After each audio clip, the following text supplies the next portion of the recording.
Hi guys, another day, another recipe na naman ang ating gagawin today. Magtatagalog na muna ako ng inyong ito'y maintindihan. Basta, yun na yun, ang importante ay mahalaga. Diba? Pasensya na kung ang aking boses ay iba sapagkat tayo pinasok ng sipon at tubo. Uhahay. Hindi bali, dito nga ay pinalatan ko na ang kalabasa. Ang hirap naman magtagalog, ako'y nagkakalisod naman. At pagkatapos kong mabalatan ng kalabasa ay dito nga ay hiniwa-hiwa ko na nga dito ng maliit-liit.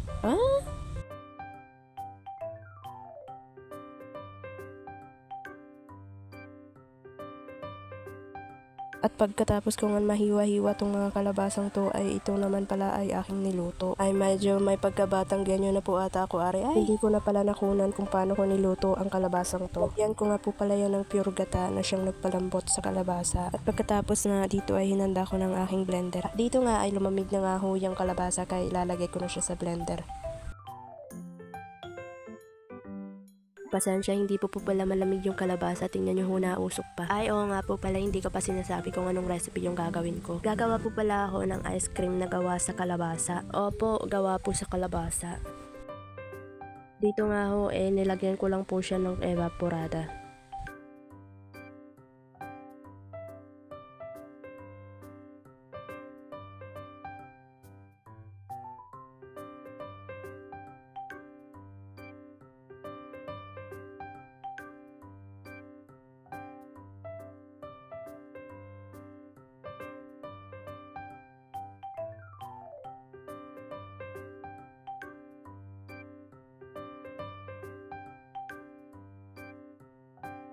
At dito nga, ipinaikot-ikot ka na niya. Pinaikot-ikot ko yung blender.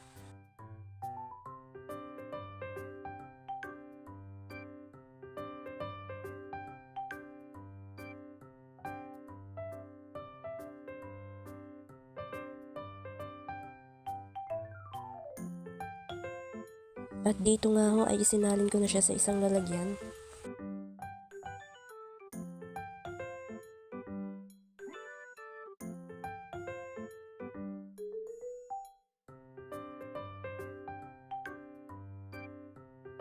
At dito nga ho ay nilagay ko na rin yung natirang evaporada. At pagkatapos nga ho ay minekos-mekos ko na.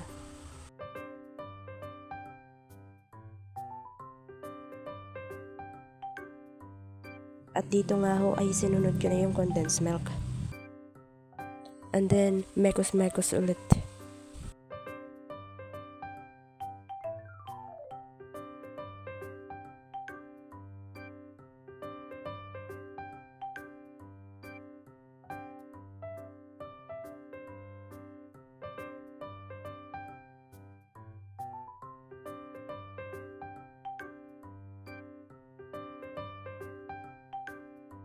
One eternity later.